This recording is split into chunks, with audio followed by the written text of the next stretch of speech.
सलाम मेरे अजीज पंखो, जिन भूत स्टोरीज का 14th पार्ट में लेके आ गई हूँ, जिसका तुम लोग को बड़ा इंतजार था। इस वीडियो की स्टोरीज भी बहुत अच्छी हैं, 3 स्टोरीज हैं लेकिन बहुत इंटरेस्टिंग हैं। तो चलो जी शुरू करते हैं। पहली स्टोरी में ये कहते हैं कि स्टोरी मेरे कजन की फैमिली की है। जब मेरी कजन मैट्रिक में थी तो उन लोगों ने किराए का घर लिया और वहीं शिफ्ट हो गए। वो घर बहुत अरसे से बंद था। शुरू में तो सब ठीक था, लेकिन शिफ्टिंग के तकरीबन 4 माह बाद एक मर्तबा जब मेरी कजन स्कूल से घर आ रही थी तो वो जोर से गिर गई। उसने अपनी छोटी बहन से कहा कि मुझे धक्का किसने दिया है, तो उसकी बहन ने बोला कि मैंने धक्का दिया है, और ये कह के वो हंसने लगी। घर आकर मेरी कजन ने अपनी मामा को शिकायत लगाई और दूसरे कमरे में कपड़े बदलने चली गई। मेरी खाला उसको डांटने ही लगी थी कि उसकी बहन ने बोला कि मैंने इसको धक्का नहीं दिया, मगर मुझे ये पता है कि ये खुद से नहीं गिरी। तो उसने बताया कि उससे भी उनके पीछे कोई चलता फील होता था, जबकि उनके साथ कोई भी नहीं था। मेरी खाला ने मेरी कजन के सामने उसकी बहन को डांट दिया कि वो डरे नहीं, क्योंकि वो शुरू से ही बहुत डरपोक थी। ऐसे ही मेरी खाला ने अपनी बाकी बहनों से बात की तो उन्होंने कहा कि कुछ नहीं है, बस वो डांट से बचने के लिए झूठ बोल रही है, धक्का उसी ने ही दिया होगा। अगले दिन सुबह मेरी खाला उठी तो उन्हें रोने की आवाज आई। जब वो अपने स्टोर में गई तो वहाँ मेरी कजन एक टेबल पर बैठी रो रही थी। खाला ने उससे पूछा कि क्या हुआ है, तो वो बेहोश हो गई। साथ ही फजर की अजान भी शुरू हो गई। ये देखकर खाला अब जान चुकी थी कि उनकी छोटी बेटी ने ठीक ही कहा था। जब मेरी कजन को होश आई, हम सब उसके पास बैठे थे।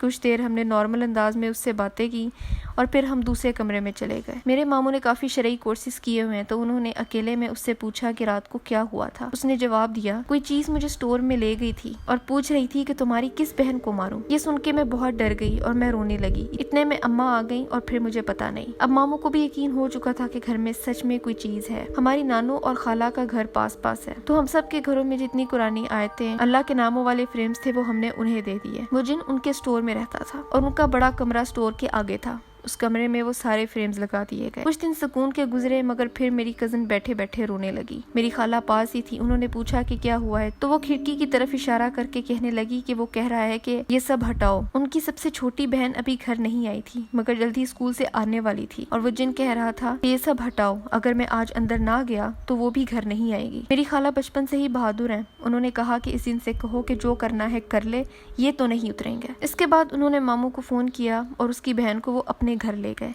मगर जैसे ही रात हुई तो उसकी दूसरी बहन अचानक घर से निकली और उनके गली के आखिर पर लगे कचरे के ढेर पर जाके बैठ गई। उसे घर से बाहर जाता देखकर मेरी खाला ने आयतल कुर्सी पढ़ी और उसके पीछे पीछे गई और उसके पास जाकर भी आयतल कुर्सी पढ़ती रही। कुछ देर बाद वो खुद ही साथ घर वापस आ गई और सो गई, और उसे कुछ याद भी नहीं था कि ऐसा कुछ हुआ भी है। यूं उनके 2 माह छोटे मोटे वाकयात के साथ गुजर गए और मेरी कजन की 10th के पेपर्स शुरू हो गए। वो पेपर्स में बहुत बीमार हो गई और उसके पेपर्स बहुत बुरे हुए थे। वैसे ही मैंने भी सुना है कि बच्चों को ये चीजें नजर आती हैं। तुम्हें इस बारे में कुछ पता है तो मुझे नीचे बताओ कि क्या बच्चों को ये चीजें नजर आ जाती हैं। अगली कहानी की तरफ चलते हैं। इनका नाम मोईद है और इनकी उम्र 19 साल है। ये कहते हैं कि इतनी एज में जो कुछ मैंने देख लिया है, उसके बाद मेरे सामने कोई जिन आकर खड़ा भी हो जाए तो मुझे डर नहीं लगेगा। ये सब कुछ 2 साल पहले शुरू हुआ था। हम उस घर में 9 साल से रह रहे थे। मेरी 3 बहनें और 1 भाई है और मैं सबसे छोटा हूँ। फरवरी 2018 में हमारी हाउसमेट की बेटी ने हमारे घर में काम करना शुरू किया, और साथ ही मेरी दूसरे नंबर वाली बहन की शादी का मसला चल रहा था। मेरी सबसे बड़ी बहन और भाई की शादी हो चुकी थी और वो अब्रॉड में रहते थे। सेकंड नंबर वाली बहन की शादी 3 साल से नहीं हो रही थी। मार्च 2018 में उसका रिश्ता आया तो हमने फौरन ही हाँ कर दी। 27 मार्च को उसका निकाह और रुखसती हुई। मेरे बाकी भाई बहन भी शादी के लिए यहाँ आ गए थे। 2 अप्रैल को रात को गेट नॉक हुआ और रात को गेट पर मेरी बहन अकेली आई हुई थी और उसके हाथ में डिवोर्स पेपर्स थे। वो रात को वहाँ कैसे आई कुछ पता नहीं चला। वो एंटर होते ही बेहोश हो गई। होश में आने के बाद उसने बताया कि छोटी सी बात पर बहस हुई और बात तलाक तक पहुँच गई। 7 अप्रैल को मेरी सबसे बड़ी बहन की ऑस्ट्रेलिया वापसी की फ्लाइट थी और 6 अप्रैल की रात को अचानक उसके हस्बैंड ने उसको तलाक दे दी और हमारे घर छोड़ दिया। और उसने भी रीजन यही बताई कि बात रिटर्न टिकट की हो रही थी, और बात बढ़ती चली गई और यूं तलाक हो गई। 2-3 दिन के बाद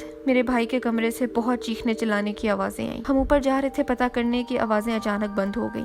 पता चला कि उनकी भी तलाक हो गई है। वो रात कयामत की तरह गुजरी। कुछ दिन तक मामा बाबा की भी लड़ाइयाँ शुरू हो गई और एक दिन मामा ने डिवोर्स मांग ली। हम सब बहन भाइयों की जान ही निकल गई। हमने दोनों को मुश्किल से सेपरेट रूम्स में रखा और उसी रात हमारी हाउसमेट जो किचन में थी वो चीखने लग गई। वहाँ गए तो उसकी हालत खराब थी। कहने लगी कि उसने पानी का नलका खोला तो पानी की जगह खून निकला। फिर उसने चीखना चाहा तो उसकी आवाज बंद हो गई। भागना चाहा तो भाग भी न सकी। फिर किसी ने उसके बाल जोर से खींचे और उसको जोर से मारा। हम सबको लगा शायद घबरा गई है। We ignored it. उस रात कुछ लोग मामा के साथ रूम में सो गए और कुछ बाबा के साथ उनके रूम में। 1 महीना ऐसे ही होता रहा और हमारी हाउसमेट यही कंप्लेन करती कि कोई हर कुछ दिन बाद उसका गला दबाता है। پھر ایک دن ہم سب کو گھر میں سے اتنی عجیب خوشبو آنے لگی جو کبھی ہم نے نہیں اسمیل کی تھی اور گھر میں دھواں ہونے لگا. ہمیں لگا کہ باہر کچھ جلا ہوا ہے, مگر جب 3 دن یہی ہوتا رہا تو بابا نے کہا کہ کسی قاری صاحب کو بلانا چاہیے کیونکہ تیسرا دن ہے روز ان کو سلیپ پیرالائسس ہو جاتا تھا اور اس میں انہیں ایک لال رنگ کی چیز روز ان کو نظر آتی تھی. یہ سنتے ہی میری ماما نے کہا کہ انہیں بھی سیم یہی نظر آتا ہے, ان کے ساتھ بھی یہی ہوتا آ رہا ہے. ہم سب نے قاری صاحب کو بلایا تو انہوں نے ایک تعویذ گھر میں رکھا اور کہا کہ وہ 3 دن بعد آئیں گے. اگلے 3 دن قیامت سے بھی برے گزرے.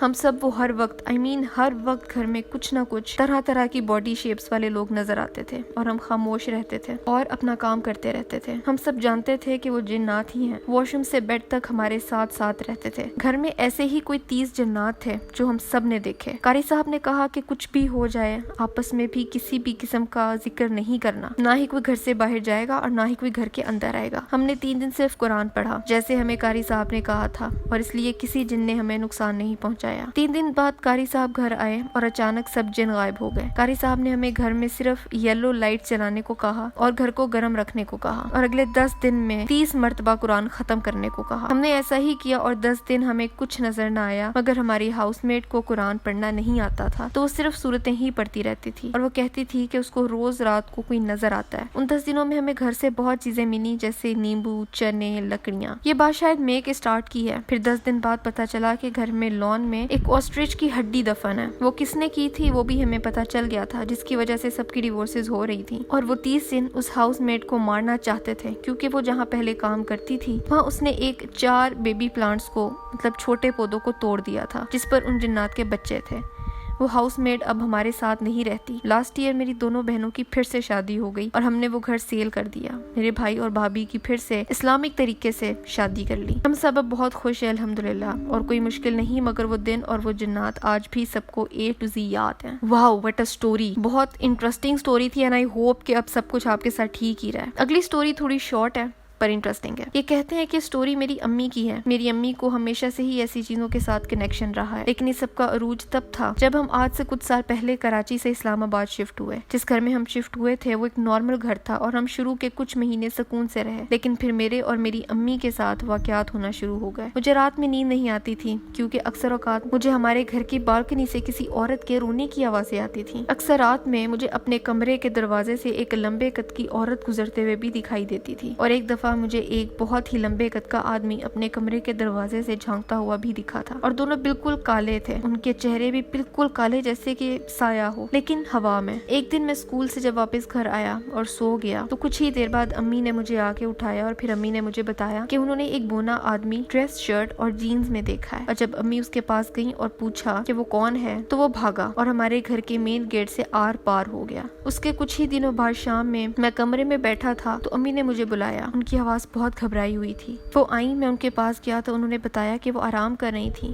ان کا بازو ان کی آنکھوں پر تھا اور جب انہوں نے اپنے بازو کو ہٹایا تو انہوں نے دیکھا کہ 3 عورتیں اور 2 مرد ان کے برابر میں کھڑے ہو کے ان کو دیکھ رہے ہیں اور زور زور سے ہنس رہے ہیں. ان کے چہرے بہت کالے اور سوکھے ہوئے تھے. اس دن میری امی خالہ کے ساتھ مولوی صاحب کے پاس گئیں تو مولوی صاحب نے بتایا کہ ان کے ساتھ یہ 3 عورتیں اور 2 مرد جن ہیں اور یہ ان کے ساتھ ہمیشہ رہیں گے چاہے وہ جہاں بھی چلی جائیں, لیکن وہ کسی کو کوئی نقصان نہیں پہنچائیں گے. آج واپس کراچی آنے کے بعد بھی ان کی موجودگی کا احساس ہوتا ہے. کبھی برتن غائب ہو جاتے ہیں اور کبھی نہیں ملتا ہے تو کبھی اپنوں کے بلانے کی آوازیں آتی ہیں. یہ آوازیں آنا اور چیزیں غائب ہو جانا یہ تو بھائی میں نے بھی ایکسپیرینس کیا ہے, لیکن نظر آنے والے معاملات جو ہے نا بھائی یہ بہت سکیری ہیں اور آئی ہوپ کہ اب آپ کے ساتھ سب کچھ ٹھیک ہے. آج کے لیے میرا خیال ہے یہ 3 سٹوریز کافی تھیں. اگر تمہارے پاس کوئی بہت انٹرسٹنگ سٹوری ہے تو اس کو نیچے یا تو کامنٹس میں لکھ دو یا مجھے یہاں پہ ای میل کر دو.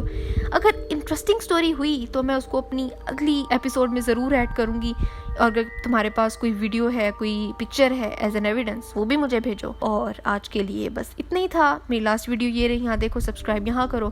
میرا دوسرا چینل ہے گولوٹی, اس کو بھی سبسکرائب کرو. اگلی ویڈیو کون سی ہونی چاہیے مجھے یہ بھی بتاؤ, اور میں ملتی ہوں تم سے اگلی ویڈیو میں ایک نئے ٹاپک کے ساتھ.